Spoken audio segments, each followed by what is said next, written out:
Pues vamos a leer, hermanos, en el capítulo 6 del profeta Isaías.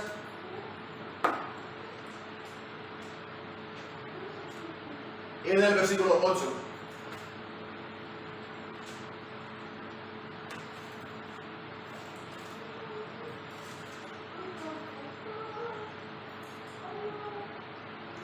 Y dice así la palabra del Señor. Después oí la voz del Señor que decía: ¿a quién enviaré? ¿Y quién irá por nosotros? Entonces respondí yo: heme aquí, envíame a mí. Amén. Que el Señor bendiga su santa palabra. La semana anterior estuvimos considerando estos primeros versículos del capítulo 6 de la visión que tuvo Isaías en el templo, cómo el Señor renovó así su condición de profeta. Él ya lo había llamado anteriormente a servirlo, él había estado profetizando, y él tuvo la experiencia de la gloria de Jesús en el templo, y eso le llevó a su arrepentimiento de su pecado, a la confesión de su pecado, y que el Señor renovara su gracia en él y perdonando su pecado y limpiándolo. Fue una experiencia espiritual que él tuvo, Isaías. Y bien, pues vemos aquí la continuación en el versículo 8. No obligatoriamente significa que esto sea la visión inicial, ¿no? La primera visión que él haya recibido, y que después de ella, antes no era profeta y después de ella sí que fue profeta, porque vimos que él había estado profetizando antes, y para profetizar antes él tenía que haber recibido el llamamiento de Dios. Dios lo renovó, pero vemos que sí, tiene todos los componentes del llamamiento, cuando Dios llama a servirlo. Y esto, hermanos, es una de las grandes necesidades siempre, de toda la vida, de la iglesia, siempre. El Señor Jesús en el Evangelio ya enseñó a sus discípulos a orar, a que envíe discípulos a la mies, envíe obreros a la mies, porque la mies es mucha y los obreros son pocos. O sea, siempre hay falta de obreros en la obra del Señor, siempre hay más necesidad que obreros, que gente que se pone en las manos del Señor para servirlo. Y bien, pues si conocemos un poco distintas iglesias en el tiempo actual, nos daremos cuenta que no será extraño que estén sin pastor. Sean iglesias sin pastor. En España, en Francia, en Escocia, en cualquier otro lugar, siempre habrá iglesias que están, esperemos, temporalmente sin pastor. Por no hablar también de las nuevas iglesias, congregaciones que se pueden ir formando aquí y allá. El trabajo misionero que es ir a predicar allí donde no hay iglesias. Que también el Señor llama y también el Señor envía, y también es necesario para abrir nuevos frentes y para que el reino se extienda allí donde todavía no haya llegado. Entonces vemos, es siempre una necesidad de la iglesia. Por eso es necesario que también hagamos atención, aunque tal vez digamos no no me toca a mí personalmente o directamente, ¿no? Yo no soy pastor o no lo voy a ser. En todo caso, es una palabra igualmente para la iglesia en este tiempo. Y vemos aquí, pues, este llamamiento del Señor. Podemos ver las dos grandes partes de este versículo. Primeramente, pues, el propósito, el plan de Dios, por un lado, propósito, plan de Dios, y por otro lado, la respuesta de Isaías, la respuesta del que va a ser siervo. El propósito, el plan de Dios, lo vemos, el versículo 8 dice: después oí la voz del Señor que decía. Isaías entonces llegó a escuchar su voz, llegó a escuchar su propósito. Dice: ¿a quién enviaré? ¿Y quién irá por nosotros? El propósito de Dios era enviar gente, enviar a siervos, enviar predicadores que hable al pueblo en lugar de Dios. Dice: por nosotros, por nosotros. Aquí hemos de también ver una alusión a la Trinidad, de la misma manera que en Génesis 1 se dice: hagamos al hombre a nuestra imagen y semejanza. Evidentemente no es esto solamente la única prueba del Antiguo Testamento, hay muchas más, pero viene a confirmarlo todo. Todo lo que ya se está enseñando acerca de la Trinidad del Antiguo Testamento está plenamente entonces ya enseñado en el Nuevo.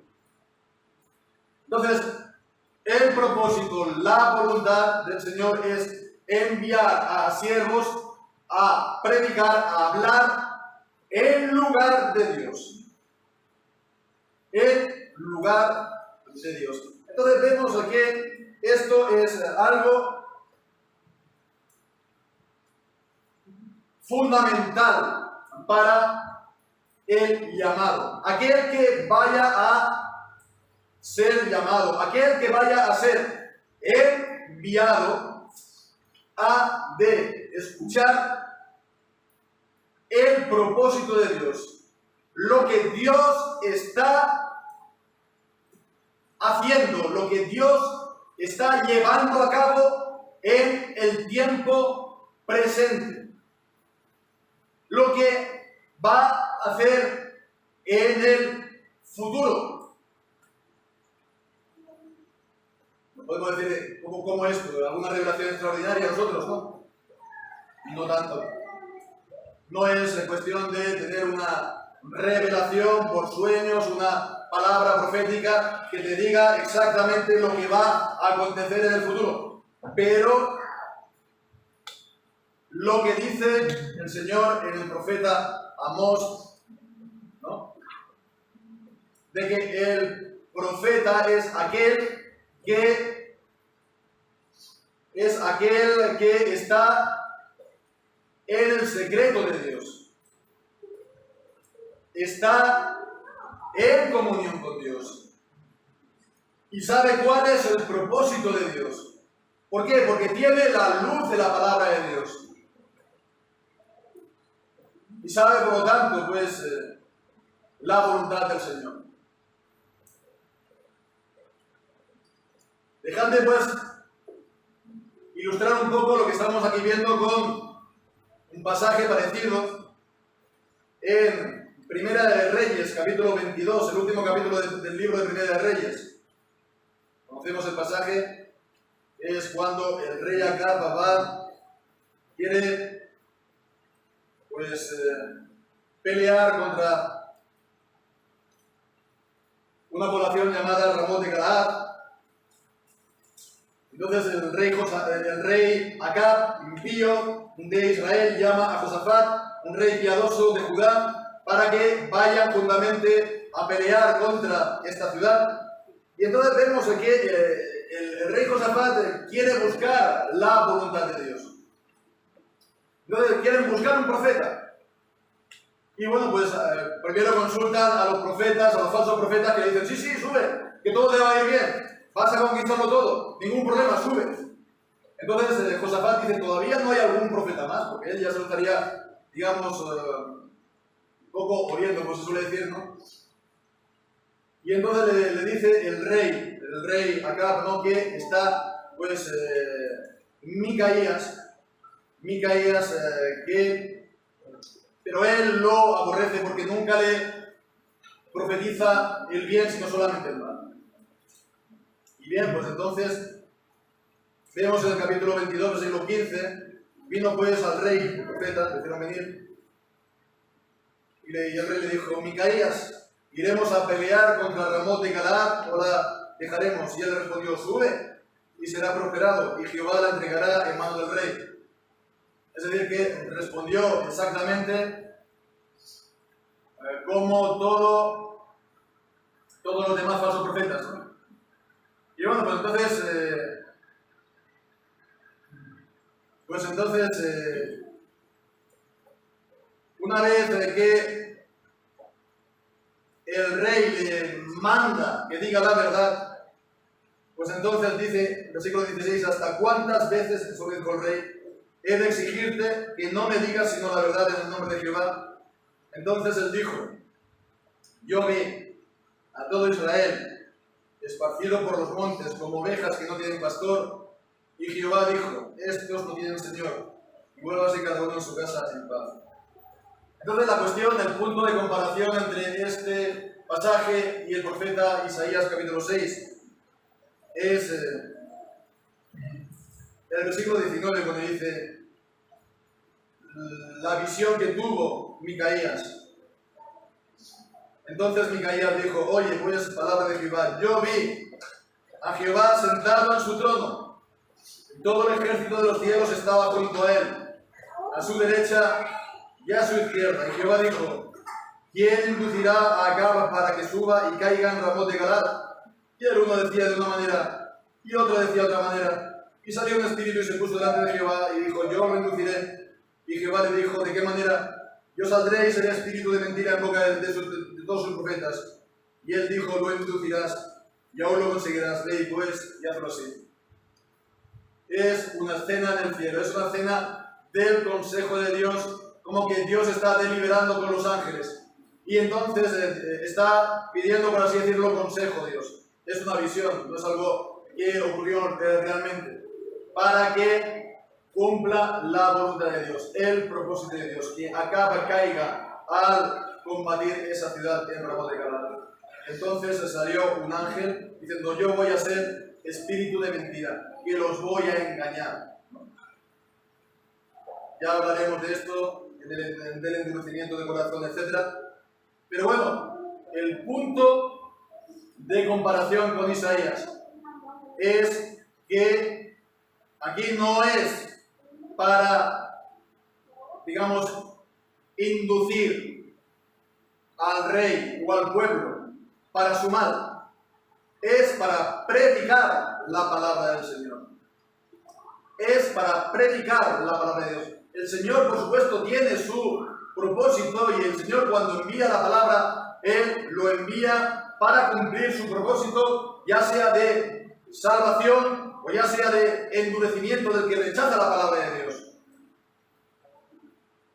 El Señor ya tiene su propósito determinado. Pero el Señor entonces utiliza siempre siervos que están, pues, que conocen, están al tanto, conocen el propósito de Dios. Por supuesto, ya digo, nosotros no tenemos esta misma experiencia de los profetas. Nosotros no sabemos con certeza lo que Dios se ha propuesto hacer. Nosotros tenemos la palabra de Dios y tenemos la idea principal para nosotros, es la condición, la condicionalidad. Nosotros lo más que podemos decir es, viendo el panorama, si todo continúa así, si decimos, si todo continúa así, condición, esto va a ser un desastre. y esto va a acabar realmente mal. Vemos la situación, por ejemplo, del país y de la nación, cuando se ha desechado la gente por completo de Dios, de su palabra, de la fe, no tienen el más mínimo respeto por Dios en la sociedad, en las familias, en la calle, ¿verdad? Y esto no es solamente en una ciudad o en un barrio, sino que es en todo el país. Ya puedes decir que esto va a ir al desastre. Al desastre. La condición, si todo continúa así, va a ser la ruina.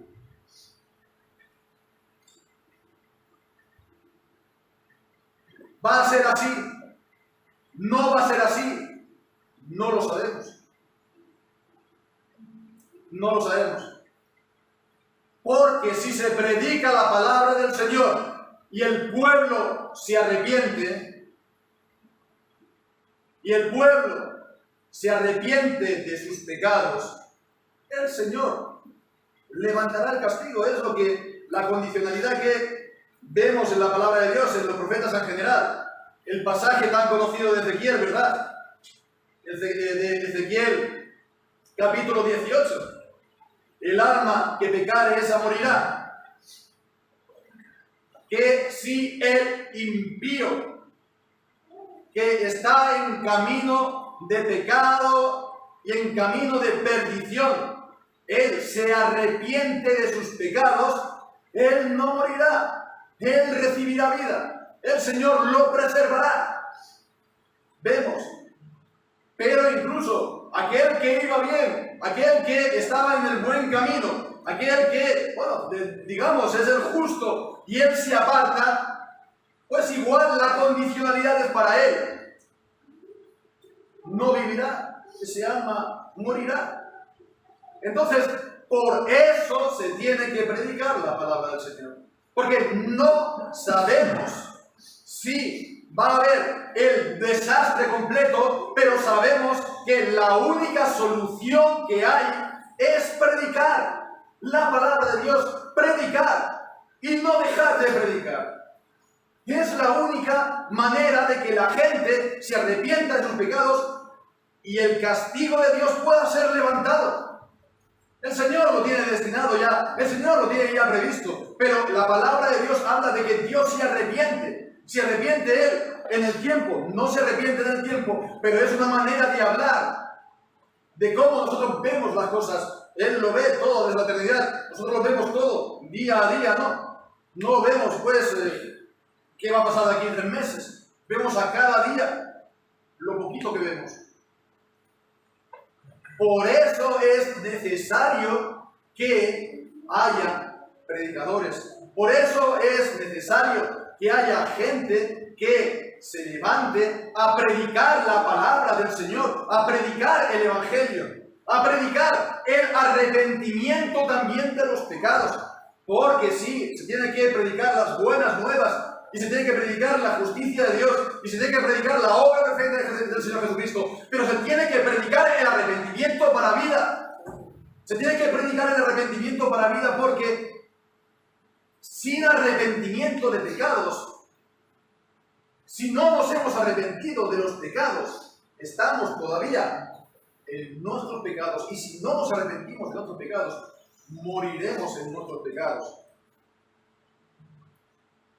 Entonces vemos de que de una manera o de otra, aquel que es llamado por el Señor para predicar, ha de ver esto, ha de ver esta necesidad, el estado del pueblo, la necesidad de predicar.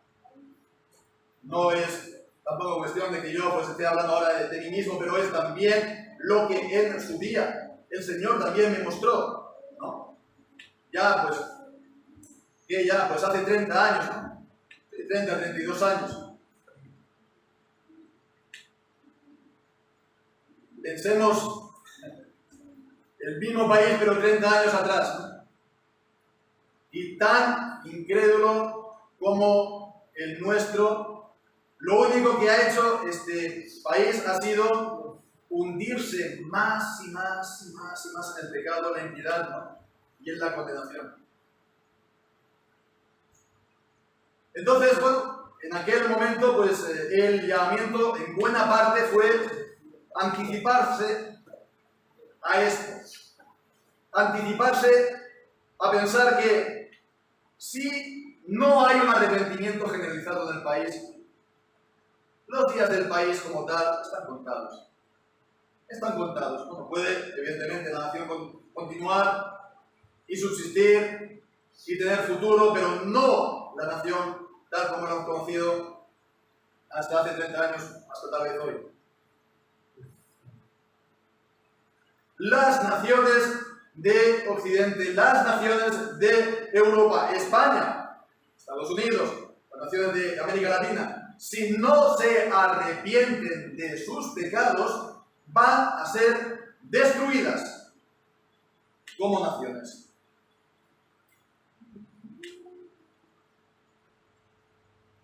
¿Serán sustituidas por otras naciones? ¿Repúblicas islámicas, tal vez? Seguramente. Pero estos países post-cristianos que han dado la vuelta al Dios de la Biblia, que han dado la vuelta, han dado las espaldas al Señor y su palabra, no tienen ningún futuro. Esto a nivel, digamos, global, a nivel, podamos decir, nacional, pero también es lo mismo al nivel individual, personal, de cada una de las personas. Porque aquel que también es llamado por el Señor o siente el llamamiento del Señor, ve la vida tal cual es, por la gracia de Dios. Y ve que la vida pues son una serie de años que Dios te da, y después lo único seguro para todos es que la muerte. Y como dice pues Hebreos 9, creo que es el versículo 27, está establecido para todos que mueran una sola vez y después el juicio. Después de la muerte no hay una segunda oportunidad. No hay que me voy a reencarnar en otra persona y voy a estar expiando lo que he hecho yo antes en mi vida, todos los errores que he tenido, etc. Eso es más o menos las ideas con las que se acalla en la conciencia la gente de hoy en día que no quiere creer en Dios.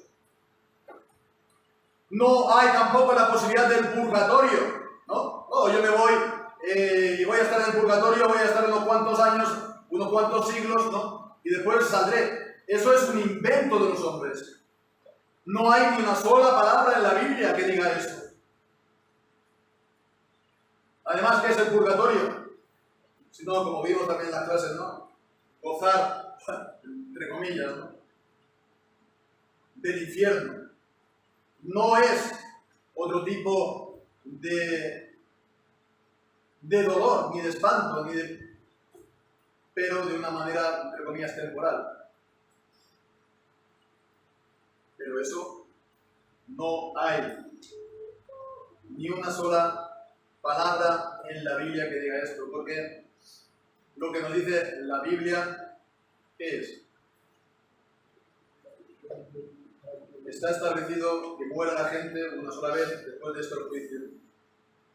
Si uno cree en el Señor Jesucristo, arrepintiendo de sus pecados, poniendo enteramente su confianza en el Señor Jesucristo, el Señor lo recibe como hijo, le perdona todos los pecados, lo adopta, lo salva, le da la vida eterna. Esto es lo que nos enseña la palabra del Señor. Por ejemplo, en Juan capítulo 3, ¿verdad? En el Evangelio de Juan, capítulo 3,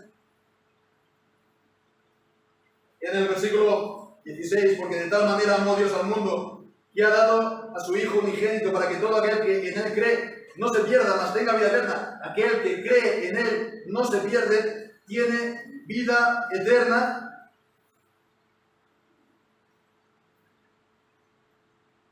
Pero vemos que dice en el versículo 17 y 18, no envió Dios a su Hijo al mundo para condenar al mundo, sino para que el mundo sea salvo por él. El que en él cree, en Jesús, en Cristo, no es condenado, pero el que no cree ya ha sido condenado, porque no ha creído en el nombre del unigénito Hijo de Dios. Y al final del capítulo, versículo 36, dice, el que cree en el Hijo tiene vida eterna. Mas el que no cree al Hijo no verá la vida, sino que la ira de Dios permanece sobre él. Aquel que cree en el Hijo tiene vida eterna, y Dios no da la vida eterna para después volvérsela a quitar o hacer un regateo, ¿no? El Señor da la vida eterna, y en el capítulo 10 del Evangelio de Juan dice, no hay nadie que puede arrebatar a mis ovejas de la mano mía ni de la mano de mi Padre. Nadie me puede arrebatar. Él tiene vida eterna, por lo tanto, pero el que no cree, la ira de Dios permanece sobre él, en tanto en cuanto él continúa en incredulidad. Si el incrédulo cree y se arrepiente y viene a Cristo, el Señor lo recibe. Si no, el Señor, pues, cumple su palabra. ¿Cuál es su palabra? Juan capítulo 8. Aquel que permanece en sus pecados, sin creer en Cristo, muere en sus pecados. Y entonces no hay posibilidad alguna de modificar esto. En Lucas capítulo 16 tenemos la parábola del pobre, de Lázaro y el rico, ¿no? Y entonces vemos que ahí el rico pues se encontró en el infierno y abrió sus ojos, y el pobre estaba en el seno de Abraham, es decir, en el cielo. Y había una cima, había un abismo entre ambos, y no se podía ir de aquí allá ni de allá a aquí. Entonces, solamente hay esta vida. Solamente hay esta vida para creer. Si se cree en el Señor Jesucristo, entonces se pasa de este estado de condenación al estado de gracia y de salvación. Y entonces vemos, esto es también lo que está presente en aquel que es llamado, ¿verdad? En aquel que es llamado por el Señor. El saber esto. Que todo aquel que oiga el Evangelio, sin importar lo lejos que esté aparentemente de Dios, lo lejos y apartado que esté en el pecado, si él cree en el Señor Jesucristo como su Señor y su Salvador, como el sacrificio perfecto por sus pecados, si él se arrepiente de sus pecados y viene al Padre a través de Cristo y se apoya en él, confiando en él, si él se entrega a Cristo para que Cristo sea su Señor y su Salvador, el Señor lo recibe en misericordia y lo salva. ¿Qué mayor incentivo, por lo tanto, es predicar la palabra, predicar el Evangelio, para que no uno, no dos, sino miles y miles vengan a Cristo, sin importar lo lejos que hayan estado, los pecados que hayan podido cometer? Si realmente se arrepienten y vienen a Cristo, el Señor los va a recibir. Pero al mismo tiempo saber que si no creen en Cristo, por muy buenos que puedan parecer, por muy justos, por muy rectos, por muy morales que puedan parecer, si no creen en Cristo, solamente hay un veredicto para ellos, que es el morir en sus pecados. porque no han creído en el único mediador entre Dios y los hombres, Jesucristo. Jesucristo es el camino, la verdad y la vida, y nadie viene al Padre si no es por Él. Por nuestros pecados nosotros lo podemos justificar, lo podemos aligerar, pero son injustificables y necesitan ser expiados para ser perdonados.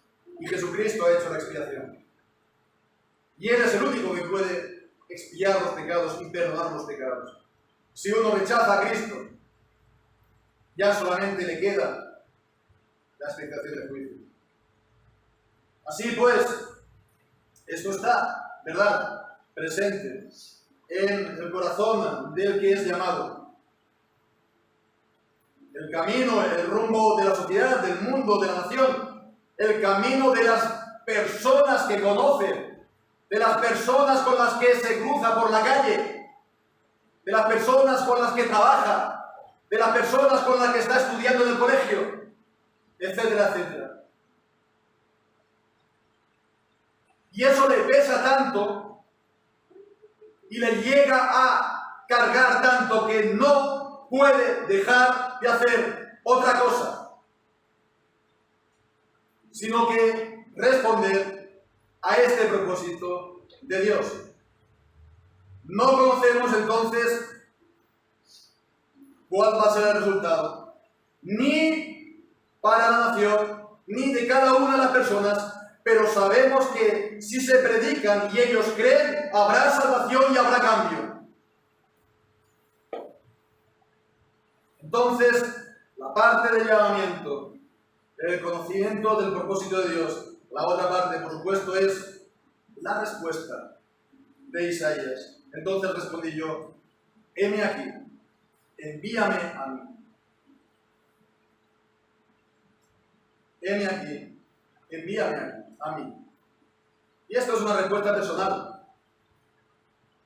No es aquello de decir, mira, no, yo pienso que Juanito tiene muy buenos dotes, muy buenas capacidades y creo que sería un fantástico predicador, un gran evangelista y misionero. Él es muy lanzado para todo, ¿verdad? No pensar en aquella u otra persona que bueno sería, sino llegarse siquiera a preguntar: ¿soy yo, Señor? ¿Me estás llamando a mí? ¿Quieres tú que yo te sirva así, de esta manera? Hay mucha necesidad, la mies es mucha, hay pocos obreros. ¿Quieres tú realmente que yo, con las capacidades y los dones que tú me hayas dado, sean más o menos, me dedique a esto y no a otra cosa? Y cuando se llega entonces a conocer verdaderamente la necesidad,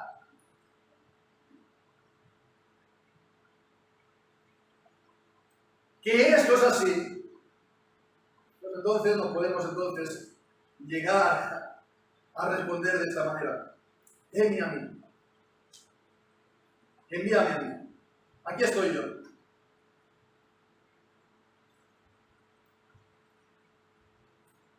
Fijaos, hermanos, esto es, salvando un poco las distancias, lo que leemos también en Hechos capítulo 9. Cuando Jesucristo se aparece a Pablo en el camino de Damasco, en el capítulo 9 de Hechos, vemos que se le aparece en pleno día. En el versículo 3 dice: yendo de camino, aconteció que cerca de Damasco, súbitamente lo rodeó un resplandor de luz del cielo. Y al caer a tierra, oyó una voz que le decía: Saulo, Saulo, ¿por qué me persigues? Y él dijo: ¿quién eres, Señor? Y el Señor dijo: yo soy Jesús, a quien tú persigues. Dura cosa te es dar cruces contra el aguijón. Y él, temblando y temoroso, dijo: Señor, ¿qué quieres que haga? Vemos, esto es, en resumidas cuentas, también una descripción de la conversión a Dios, ¿verdad? La conversión a Dios es encontrarnos con Dios espiritualmente.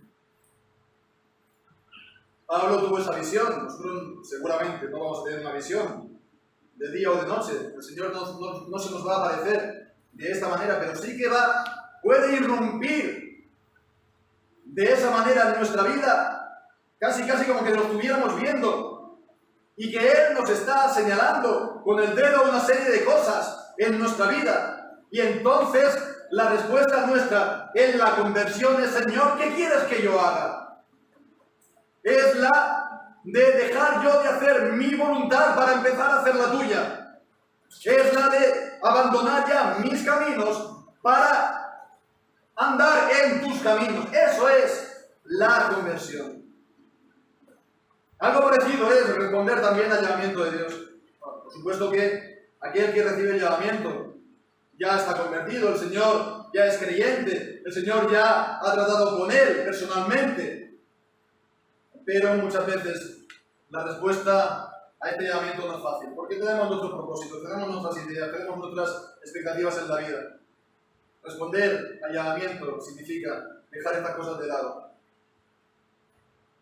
Y es un llamamiento de obediencia al Señor. Con todo lo cual no quiero pues poner ninguna carga adicional a nadie, ¿verdad? Porque en la obra del Señor el que se tiene que verdaderamente ocupar es aquel que ha recibido el llamamiento del Señor. Aquel que verdaderamente, interiormente ha recibido el llamamiento del Señor. Y este llamamiento del Señor, además de estar confirmado, pues, por lo que se conoce como el llamamiento exterior, que pues la Iglesia, por medio de otros pastores, otros ancianos, vean que verdaderamente el Señor lo ha llamado. ¿Y cómo lo ve? Pues porque ve los dones, ve las capacidades, ve las características de la palabra de Dios. Y ve su deseo a servirlo al Señor. Y que ese deseo prima sobre todas las demás cosas. Prima sobre la riqueza, prima sobre el nombre, prima sobre la reputación, prima sobre cualquier otra cosa. Servir al Señor por encima de todas las cosas.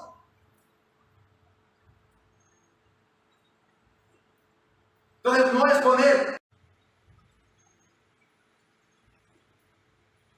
es poner algo sobre quien no ha recibido este llamamiento. Pero si uno se está tal vez considerando este llamamiento, que lo considere en oración, que lo considere orando y meditando la palabra del Señor.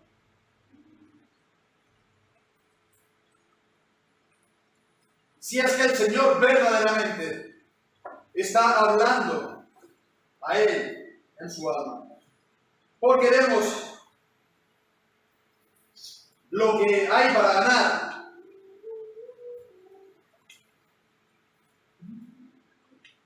Vidas cambiadas y destinos eternos tras la muerte. A nuestra manera de ver, cambiado también. El Señor lo tiene todo dispuesto, por supuesto.